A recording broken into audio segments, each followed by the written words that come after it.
adalah perayaan, Lebaran adalah bermaaf-maafan.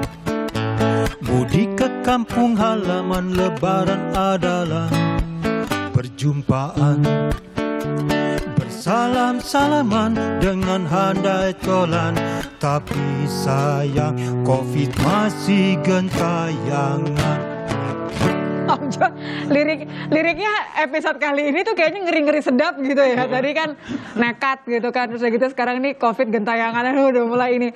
Apa karena nampaknya sudah mulai harus dengan kata-kata yang sangat menohok gitu? Jadi rasanya kita harus menunda dulu rindu kita. Menunda rindu. Iya. Wah, ini 2 tahun tuh bukan waktu yang sebentar, Pak. Ya ini kan belum seberapa kan, zaman dahulu kala 100 tahun lalu kan sampai berapa tahun, Ki? Bener Iya. sih, Pak.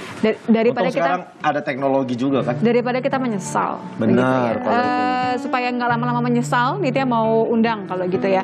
Ini epidemiolog yang tidak lelah-lelahnya mengingatkan kita untuk supaya tidak menyesal di kemudian hari. Mas Diki, apa kabar Mas? Baru habis dapat ini vaksinasi nih, Nitya dengar. Ya, saya eligible untuk vaksin Pfizer. Ini dapat email dari Kementerian Kesehatan sini. Selain karena saya dikaitan dengan tenaga kesehatan kan, walaupun saya tidak langsung nanya pasien, tapi allied to health, terus dari sisi usia juga 50. Pas tahun ini saya 50. Pas 50. Jadi, ya kriteria untuk Pfizer. Tapi belum Ya, kelihatan. agak yang sedikit ini, agak pegal sedikit. Oh, oke. Tapi Sama. ngelihat kemarin di Indonesia setelah Lebaran arus mudik yang tetap ramai, kemudian juga objek wisata yang juga ramai, ngebuat jadi meriang-meriang juga nggak? Agak beda meriangnya gitu nggak, Mas Diki?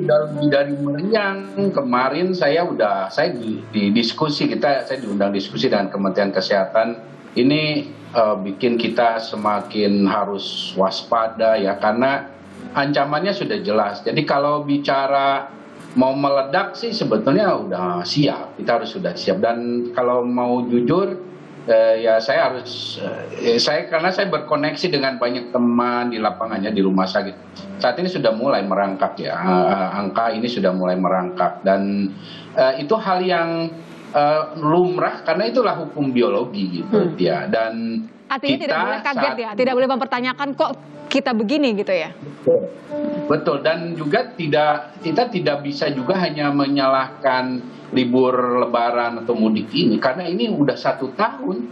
PR kita ini ya sudah 1 tahun sejak awal pandemi, di mana kita sudah ditetapkan oleh WHO dalam kategori community transmission atau level terburuk dalam transmisi ini sudah sejak April 2020. Artinya kita nggak bisa mendeteksi sebagian besar kasus infeksi maupun sumber infeksi. Itulah sebabnya kenapa pandemi kita kurvanya itu di gelombang pertama yang terus lama memanjang menguat. Tidak pernah berakhir. Kita punya teman loh, Tiauki. Kita punya teman. Teman kita itulah Brazil dan India. Itu sama-sama gelombang pertamanya tuh lama. Nah, mereka sudah meletus kasusnya. Nah, 2 teman kita ini. Nah, kita ya sama, kita udah punya prasyarat untuk meletusin. Nah, makanya pemerintah, ya saya juga membantu pemerintah diundang kemarin untuk membuat strategi supaya kalaupun meletus, karena meletus sudah jelas. Ya, saya sampaikan prediksinya akhir Juni kasusnya bisa 50 sampai 100 ribu ya sehari. Per hari? Ini ya, Kalau saya tidak salah beberapa seminggu terakhir ini kan angka kasus hariannya sekitar 4.000-an ya, 4.000 sampai 5.000 ya. Ini diprediksi Juni bisa 50.000 sampai 100.000 per hari. Per hari di puncak itu sampai awal, dan kita masih punya ada potensi karena varian yang asal India ini kemungkinan akan mulai bermasalah ya, berkembang saat di Indonesia bahkan setelah awal Juli itu. Jadi bisa ada 2 puncak ya. Nah, ini yang harus kita mitigasi, harus kita cegah. Makanya kalau kaitan dengan mudik dan segala macam, ya jangan merasa saya tidak ada yang mengawasi, tidak pakai masker, saya tidak ada yang mengawasi, saya pergi sana sini nggak ada mengawasi, polisi nggak mengawasi. Jangan begitu, kita harus bertanggung jawab untuk diri kita, keluarga kita, dan masyarakat. Jangan merasa ingin senang sendiri, ingin aman sendiri, karena situasinya tidak aman. Jadi nggak Situasinya boleh lagi tidak menyalahkan aturan mudik kemarin dibatasi, tapi objek wisata dibuka, boleh liburan gitu. Ya, karena gini, kalau kita sibuk dengan menyalahkan sana, menyalahkan pemerintah, menyalahkan ini, yang rugi kita sendiri. Gitu. Saya ingin mengatakan bahwa ayolah kita semua ini berperan. Sekecil apapun kita punya peran. Ingat loh, pandemi itu dimulai dari satu orang. Artinya ada yang disebut dengan zero case kalau di epidemiologi itu.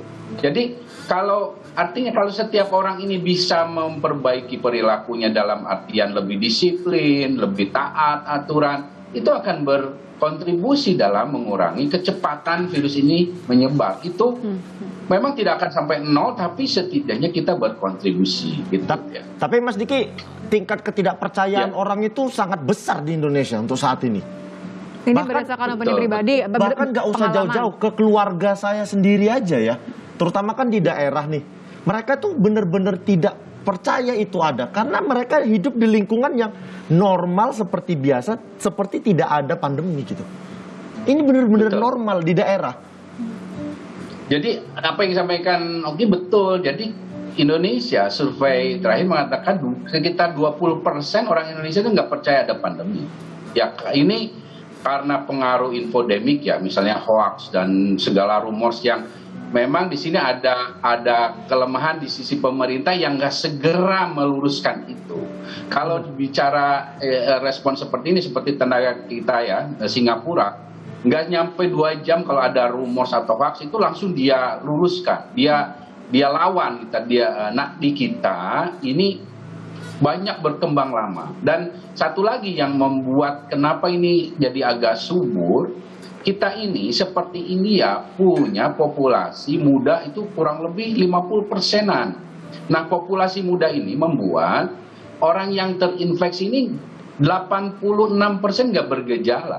Nah, ya. Bayangin nggak bergejala dan ditambah di situasi testing tracing yang rendah, ya orang ini nggak tahu bahwa dia sakit dan dia akan merasa ada anggapan, saya ini bertemu sana sini saya nggak sakit ya, memang karena nggak ada pemeriksaan, nggak diperiksa. Nah, tapi harus ingat bahwa pertama dari yang 86% nggak bergejala ini, mereka itu sebetulnya punya gangguan di dalam terutama 2 organ, jantung dan paru, dan itu jangka panjang itu bisa cukup serius. Dan dalam sejarah pandemi, banyak pandemi setelah selesai ini ada dampak pada orang-orang yang tadinya nggak merasa sakit. Nah, ada dampak ya.